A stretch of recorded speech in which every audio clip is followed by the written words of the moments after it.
Hello, everyone. This is Betsy Wurzel, your host of Chatting with Betsy on Passionate World Talk Radio, which is a subsidiary of Global Media Network, LLC. Our mantra at Passionate World Talk Radio is educate, enlighten, and entertain.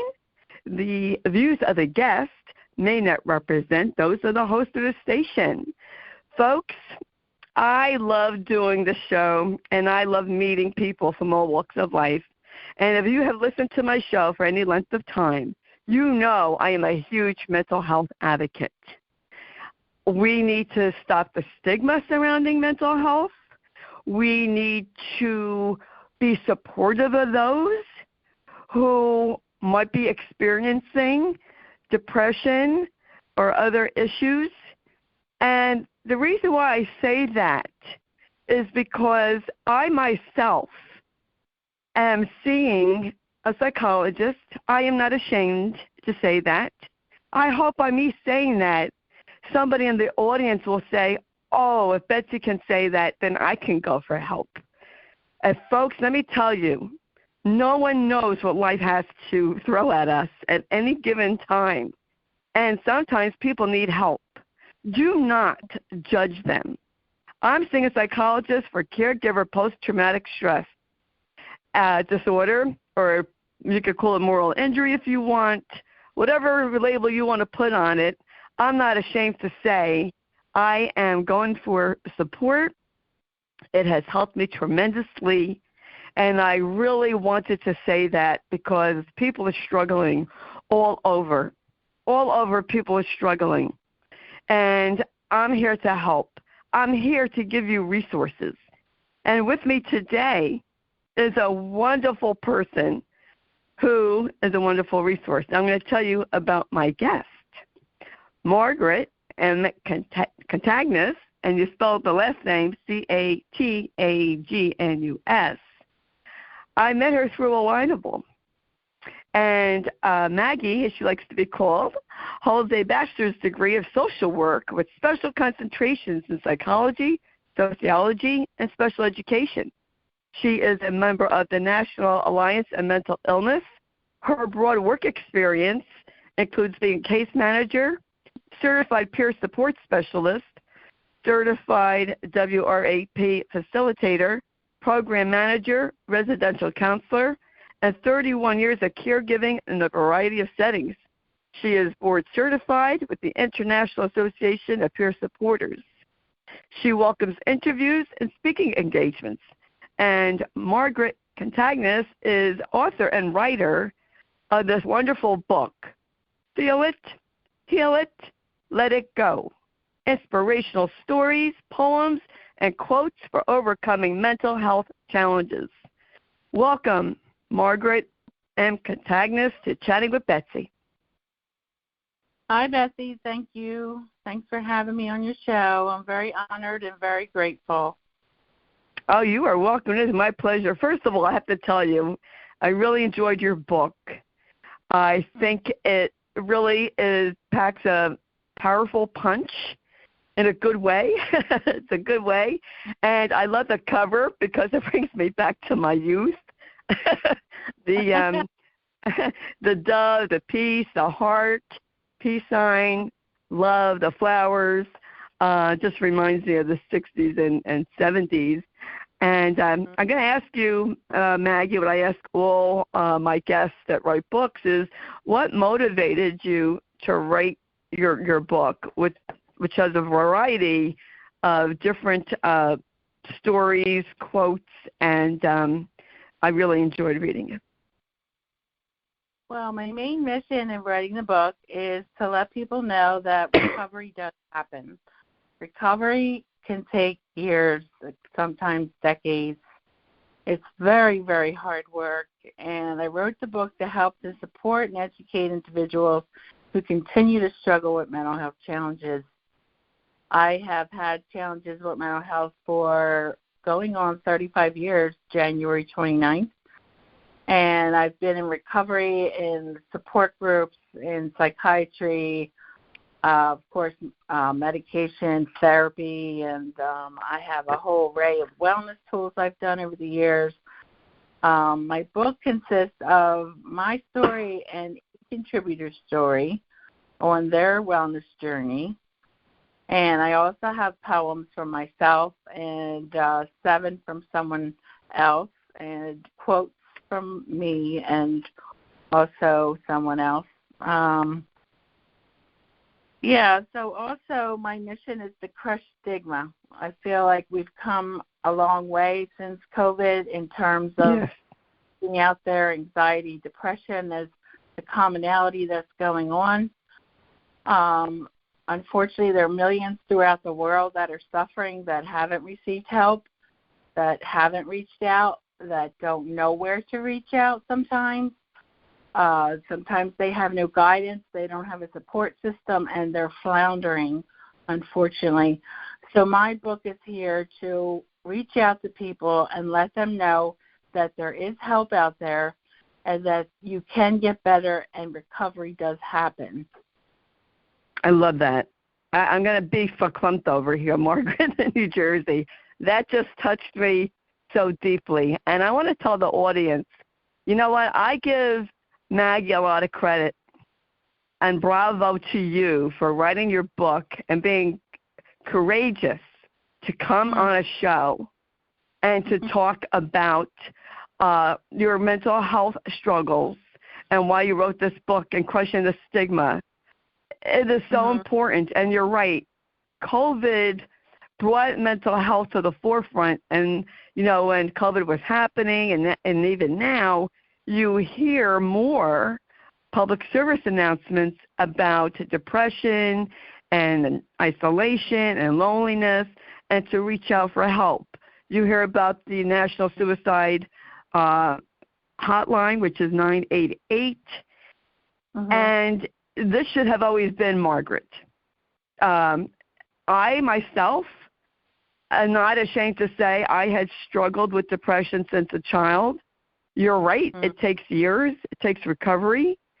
And I was made fun of in my family because I was the one who broke the barrier and said, I want to go for help. You did not do that in the 70s. Let me tell you, in 1974, I was 16. Wow. You did not do that. And that was, I was made to feel shamed, and it's not right. And I'm so grateful for you, for people like you who've been on my show that are telling their stories, that are saying there is hope.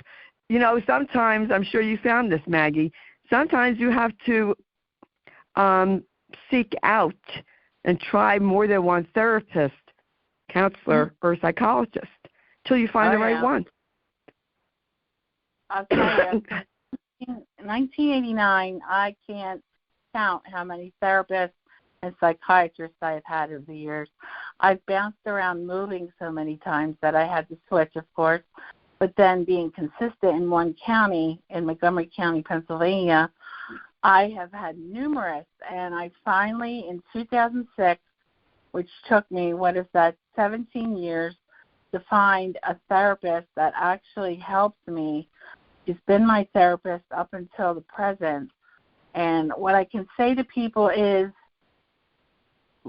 you get a therapist. If it doesn't work out, you move on. If it doesn't work out, you move on. And I know that sounds very trying and tedious and painful, but, you know, you have to have the right therapist. You have to have the right psychiatrist. And it struggles to get to the right medication sometimes. But you have to be patient. You have to be patient because in the long run, it's worth it. It's worth to find the right therapist and the right psychiatrist. So I just say to people, stick it out. Stick it out. Yes. People react differently to medication. And even, you know, doctors, they don't know how someone's going to react to medication until a person tries it. And, you know, what might work for one person may not work for someone else. And it really is trial and error with medication. But, you know, and this is where someone needs to advocate for themselves. Right, Maggie? Like if it's not working for you, if it's you're getting side effects, make that known to your provider, your healthcare provider who you're seeing. And if they don't believe you, go to someone else. Exactly. Mine have been very accepting of my opinion, and, I give them the side effects, and they either up it, lower it, or take me off of it. So I finally got the correct cocktail about, I'd say, 13 years ago. I was on Xanax all these years, and I finally weaned off. I'm down to 0.5, which is really low for me. So, yeah, that's about the only thing that has weaned down since 2011. But it does take time. And like I said, 1989 to 2011, I was on so many medications, it's uncountable. I can't even begin to remember what they were. So not everybody needs medication. They need to understand that. I mean, we may talk about medication, but some people may just need therapy, a MSW or a psychologist, someone to speak to. They may just need peer support. They're certified peer specialists in the specified counties throughout the nation and the world, and they can help you with your goals and help you get independent and have someone to talk to, a listening ear, someone to walk beside you, and really support you. And so, that's another resource, peer support, which not a lot of people are aware of peer support. It's pretty mainstream. It's getting more mainstream recently. So hopefully a lot of people have heard of it, but a lot of people haven't. But it's a great resource. Do you have your own business, Maggie? I took training as a peer support life coach about 3 months ago. I have not really worked too hard except on Alignable to, really begin that business. It's a lot more challenging than I expected. A lot of people want therapists, and I try and explain to them peer support is not like a therapist. I do have a bachelor's degree in social work and some education in psychology and sociology, but, I think that people might be leery. But, I'm here to listen to people, help them with their goals, support them. I think that people just sometimes need a good listening ear and some good feedback. So. Yes, definitely. There's somebody in my town who I interviewed last year, and she has a business here in my local town, and I had her on the show about mental health. She's a mental health coach, and so important to give people the opportunity to be heard. And so this peer support group is that, I would assume, where there's a group of people that are discussing about their individual journeys.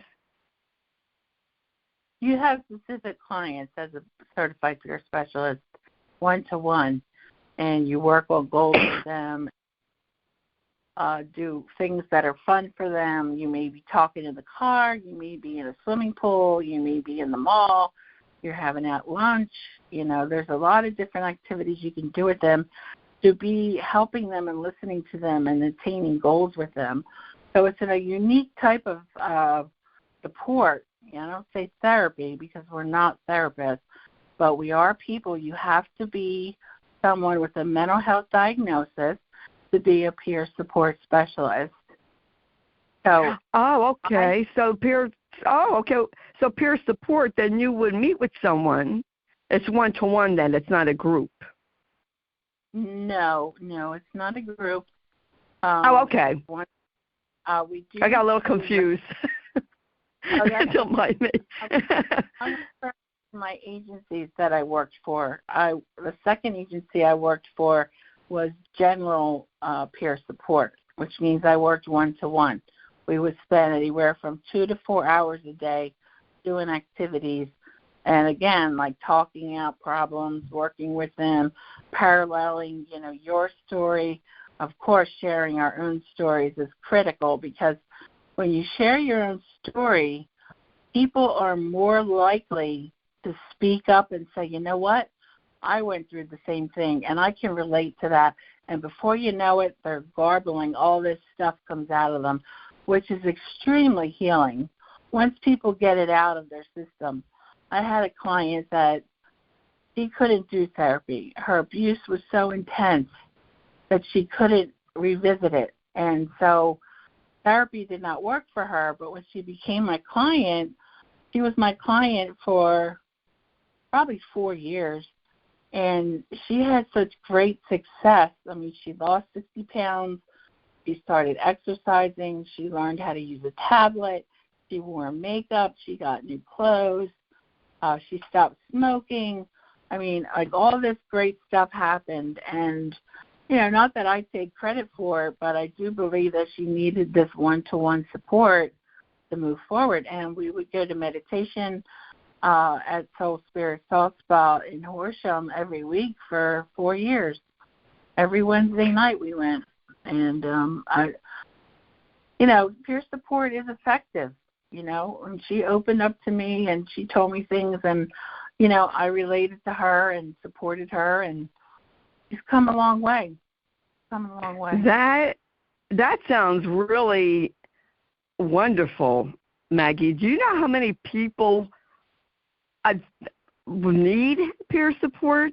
I could tell you that as someone who runs a support group on Facebook for caregivers, and I'm in many caregiver groups, that after the journey, and people who are grieving, and I know, there's grieving coaches specifically for that, but there's a lot of people, I think a lot of post-caregivers that could definitely benefit from a peer support person. I really do. That is, to go to lunch with, to do activities with, because especially when someone loses a spouse, they find themselves alone. And unfortunately, people run away from those who are grieving. And, it's ironic that when you need people the most, that's when they run off. That's what it seems like to me, because they are uncomfortable around those who are grieving. And I think that a peer support counselor is a wonderful concept and a wonderful idea. Now, do you do this just in person, or can someone do it online who maybe doesn't live in your area? Well, me personally, as a coach, as a life coach in peer support, I can do it on Zoom. I can do it one-to-one. I prefer in person, because you can do activities and you're more involved in the person's life, and you can spend more time one-to-one. Whereas on Zoom, it's kind of limited. I don't think it's as personal, but I would do it. I certainly am open to doing Zoom. But, like I said, I haven't really worked too hard about trying to get new clients, but I'm certainly open to new clients. I'm ready for new clients anywhere in the nation or around the world. And we work on goals, and we work on support. We work on developing a support system, educating, especially about their own diagnosis. I think that a lot of people don't know their diagnosis, or they don't have information or education about their diagnosis. Maybe they don't know what their signs and symptoms are, which is a beginning, getting to know your signs and symptoms so that you can begin to regulate them. So, peer support is a great thing. With agencies as it stands right now, which is the ones that I worked for, it is Medicaid approved, which means you are on medical assistance through the government, which is billable to our agencies. So the type that I did is dealing with mental health specifically and drug abuse, alcohol abuse. but you have to be on medication, okay? But what I do is private pay, what I will be doing. So mine is a little bit different. I'm working for myself, so I don't have an agency. It's just, my own experience and education utilized in peer support, life coaching. Yes. Yeah, that's interesting that you said that, because the person in my town also, she does not take insurance. She's private pay. And, well, actually, I wanted to make an appointment with the dermatologist, and they were private pay. He wasn't taking any insurance. So wow. It really depends on, the person's business. I have to ask you, because I'm curious, what is a certified WRAP facilitator? Certified RAP facilitator is a Wellness Recovery Action Plan, which is developed by the Copeland Center up in Vermont, and it's pretty much a national program where we work with people in groups or one-to-one. I specifically did one-to-one with my clients, and it has a format. It has information and questions, and you help them fill it out. You write down what their symptoms are, what their wellness tools are, when they're breaking down, what their symptoms are, what their recovery looks like, after a crisis, what post-crisis looks like, and information about what you want your support group to do when you're in post-crisis, what to take care of, in your life, your bills, or, your home, or, giving you the aftercare support that you'll need when you come home from the hospital. So it's an array of things. And like I said, I did it one-to-one with my clients, and they felt that it was really effective, and so did I, and I totally believe in RAP. I totally believe in it. Do they have books on RAP? They have many books on RAP. Yeah, I never heard that before. Can you repeat that again, what it stands for?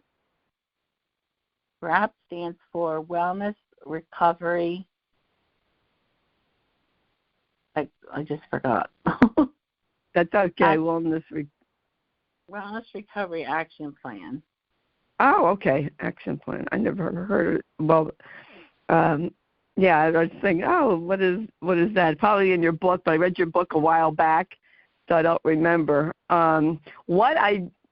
There's many things I love about your book, Maggie, and one of them is not just the different stories of people, but that they do leave their contact information in the book.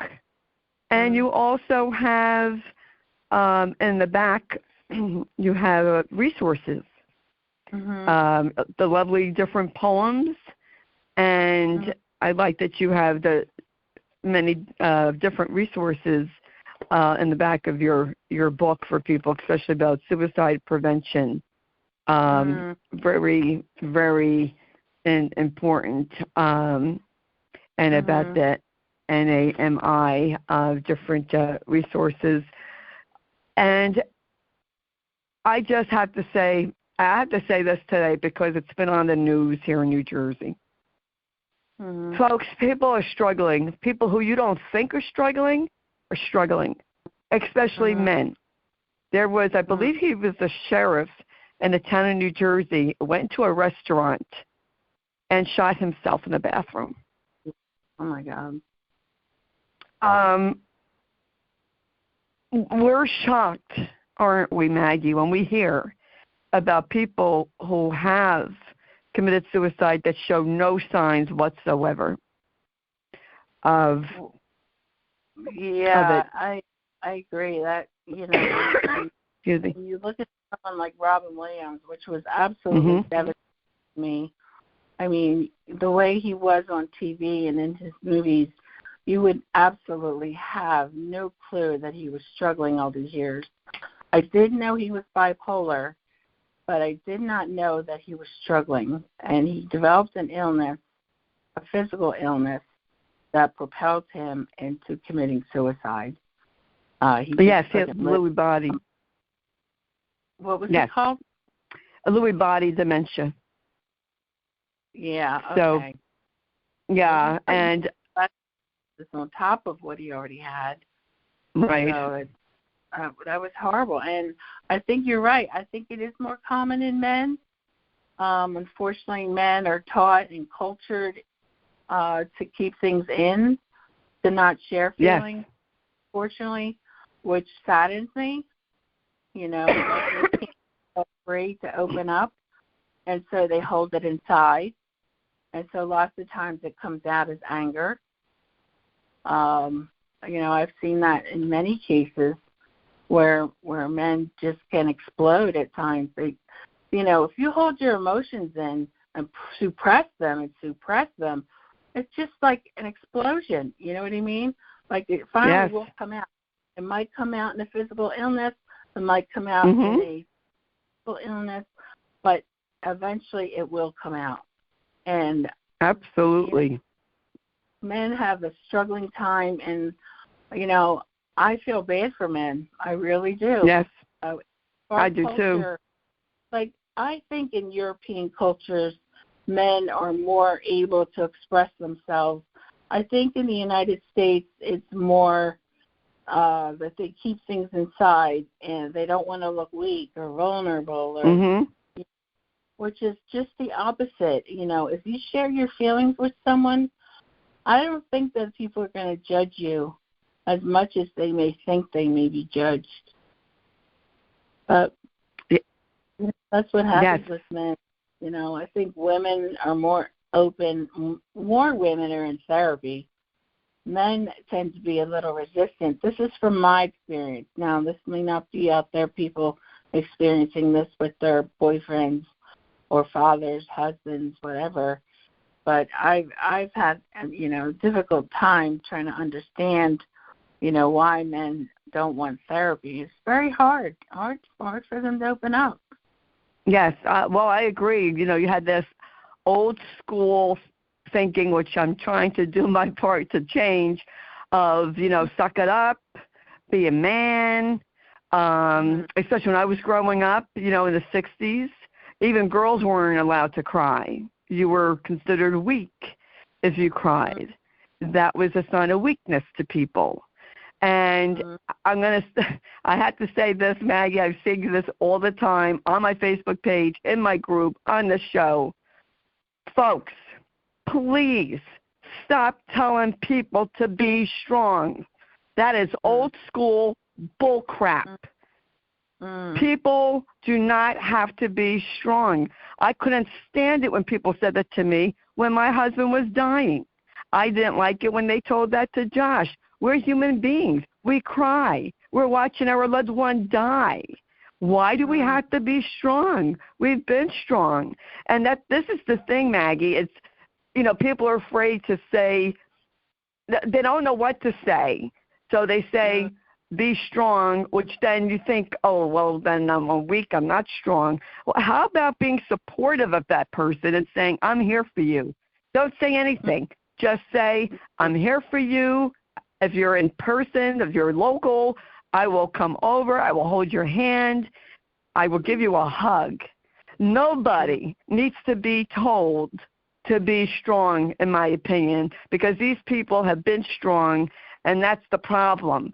People feel that they have to be strong and that they go for support, then they're weak, and that is not true at all. And, yes, I get carried away. I'm passionate about it because, to me, when you tell someone to be strong, that's doing more harm than good, in my opinion. And I feel really strong about that, as you could tell. I don't think that people understand what you're going through, and by not relating to what you're going through, they don't know what to say. Like you said, they may feel comfortable. You know, they shy away from people that are struggling either with grief or a physical ailment, a mental ailment. You know, it's uncomfortable for people who've never been there. And so I think what they, you know, one of the reflex things to say is be strong. You know what I mean? Whereas, you know, you really have to validate someone's feelings. And I know I keep referring to peer support, but, you know, validating someone's feelings, walking beside them, and like you said, holding their hand, giving them a hug, and saying, I'm here for you, I'm here to listen, I'm here to support you, anything you need, just be a good friend or relative or whatever that person needs at that moment. But that's exactly. It took me a long time to come to grips with, people not understanding or people ignoring me or judging me or calling me names. And, I'm at the point now where I just say, okay, I'm not angry at these people anymore. I'm not angry at society. That culture has developed these ideas about mental health.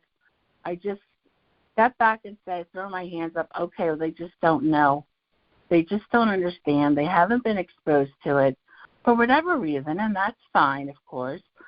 But, I don't get angry. I just say that they just don't have the knowledge, and they make you make them possibly feel uncomfortable, and so that's when they back off. And like you said, that's when they need the comfort and the validation and holding the hand the most. And it's sad to see it, and I see it. I saw it in peer support, and I see it in other individuals that don't get their family support. They move into a personal care home, and the family is basically non-existent. And these are people with severe mental health problems. I'm talking about schizophrenia and very, very difficult challenges, multiple diagnoses. And lots of times in these group homes, you don't see family members coming by. They kind of just drop them, and that's that. And it's so sad. They don't get the funding from United States that they need in order to do activities and have staff that get paid well. There's a whole multitude of things in the mental health system that needs to change. But, there's stigma. That stigma is, Yes. I didn't realize how bad stigma was until I woke up. I did my spirituality practices and my meditation, and, I had a spiritual awakening, and I woke up, and I was like, wow, look at what we have here, and I can identify it in my own life. And at first it really made me angry, and I was like, wait a minute, am I seeing what I'm seeing here? And then you realize, yes, you are. And then you get angry, and you're like, okay, well, let's get past this, process it and feel it, heal it, let it go, and, let people be the way they are. If they're ignorant in that respect, then that's their choice.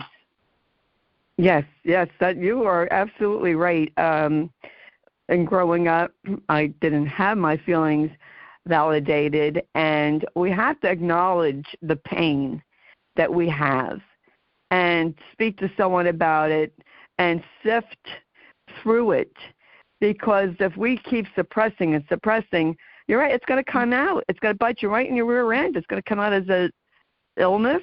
Exactly. Maybe, you're going to have a anger problem. I tell the story many times. On my husband's mid-journey, I thought I had to be this superwoman, and it almost led me to a nervous breakdown. And I went to therapy, I think it was in 2016, 17, which helped me a lot. I was working in a preschool, and I was yelling at the kids and not even realizing it.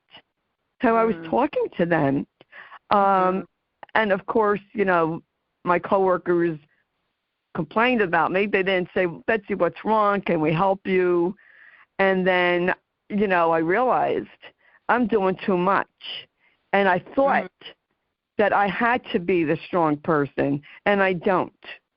And that's the thing. And, it made me, my mom, she's from the old school. When my husband died, and she told Josh, I'll be strong for your mom, take care of your mom. And I'd be like, don't tell Josh to be strong for me. He does not have to be. And I have said this also, Maggie. If your children, if you're a parent or guardian, and you're in charge of your child's welfare or any children's welfare, You need to let them come to you and vent. And if you, as a parent or guardian, cut that communication off, guess what's going to happen, folks? They're going to go to a gang. They're going to go to people who don't have wisdom and going to give them bad advice, and you don't want them to go that way. Don't cut off communication from your children, no matter what their age is. And let your children vent. You know, Josh would say to me, I don't like changing Daddy's diaper. I don't like Alzheimer's. That's fine, Josh. I don't like it either. It's okay not to like something. And this is, you know, I just want people to stop telling people, you know, be strong for other people. No, this is how you get a nervous breakdown, folks. And believe me, I was almost there because I thought I was under this impression because of society that I had to be the strong superwoman and keep taking it on the chin and wearing my cape. And that's not how it should be. And this is kind of a funny story I got to share. When I went to see a social worker when I was 16, of course it was frowned upon. My sister made fun of me. My family gaslighted me, called me names, and made fun of me for going for help. And guess what? My sister went for therapy. Wow. So, and she went. So you know what? It's not so funny when the shoe's on the other foot. Folks, if I have to say, you know, you hear this from me all the time, and I don't care if I sound redundant. Don't throw stones. Don't judge people because they take medication. Don't judge people because they are seeing someone for support, because we never know what's going to happen. And you might need support. You might need to be on medication. And how do you want someone to treat you? Think about that. It's easy to look at someone and judge without. That's one of my things that I came up with last year is, if you don't know much about something, don't judge it. You know exactly. What I mean? Like, people have a tendency, like someone I know judged me because I was meditating and said, you know, she performed this particular action because of her meditation and spiritual practices, which is far from the truth. If anything, it's helped me with my mental health. She knew nothing about meditation, and so in her religion it was evil. And so, you know, I was judged, and I thought, you know, this person doesn't even know what meditation is, and they're judging me, saying that my action is a direct reflection on my meditation and my behavior. And, you know, people judge, and again, like with the stigma, I just say, okay, well, they don't know any better, and that's them. You know, if they want to be narrow-minded and make a judgment without having the facts and the backstory, that's on them, you know, and you got to disengage yourself from people like that because, you know, I don't want to be around judgmental people. You know, my circle of friends has gotten smaller, I admit it, because I've recognized the stigma, the way I was treated, and I kind of backed away, and I was like, well, they're not treating me fairly, and they're demeaning me, and you recognize this, and you're like, no, I'm not having this. And, you know, you move away from people like that. They're not safe. They're not safe people. Yes, we need to surround ourselves with people who will build us up, not tear us down. There's such a thing as energy vampires, and that's one of my quotes in the book. And they suck the living positiveness out of you if you allow it. If you allow it. I mean, we always have a choice. But if you're around someone, and this is also in my book, and you're fine when you see them, and you walk away and you're down and out and in the dumps, feeling negative or have any vibes like that, that is not the person for you. And that's where you have to become aware and have self-awareness. I think self-awareness is key. to understand how you're feeling and say, well, gee, I don't feel good after I left her company. And so you realize that this person is not safe. This is not good for my mental health. And for me, everything in my life revolves around my mental health. When my mood shifts, you better believe I'm at the point now where I've worked so hard to be aware and say, okay. And I even say to my husband to be, Tom, my mood is shifting. And he understands. He totally understands.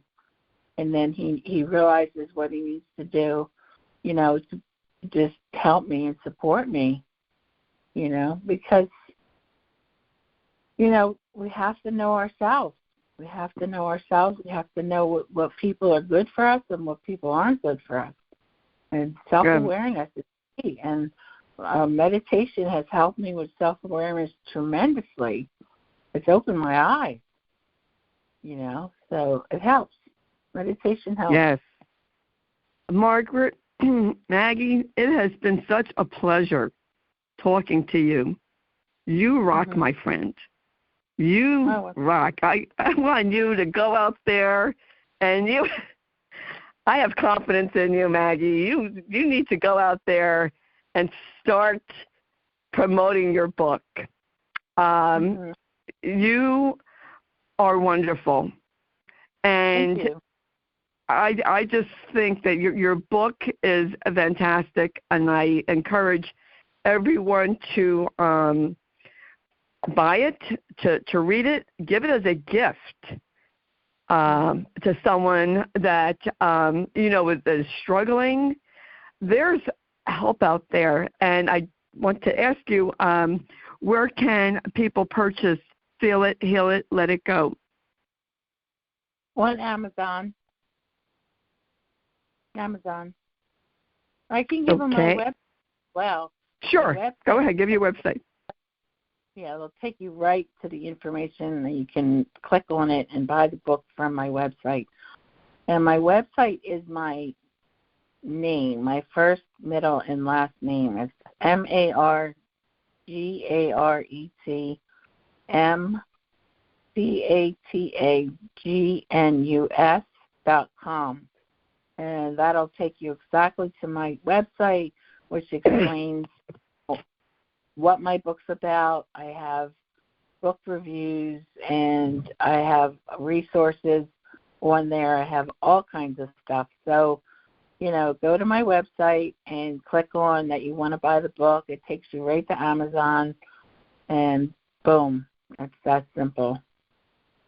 That is great. I'm so glad you came on, Maggie. Again, I enjoyed talking to you.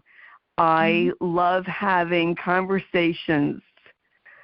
I have conversations with people from all walks of life, but the people who I really love to talk to, and I'm going to be very honest here, is people who have struggled and have made it through and are working on it and or support and encouragement to others. And you are that person, Maggie. You just blessed me today by being on the show and telling your story. And thank you for coming on. And folks, thank you. You're welcome. You heard Margaret M. Catagnis today, author and writer of the book Feel It, Heal It, Let It Go, Inspirational Stories, Poems, and Quotes for Overcoming Mental Health Challenges. I highly, highly recommend this book. Go on Margaret's website and check it out. It's a wonderful website, and I did check it out.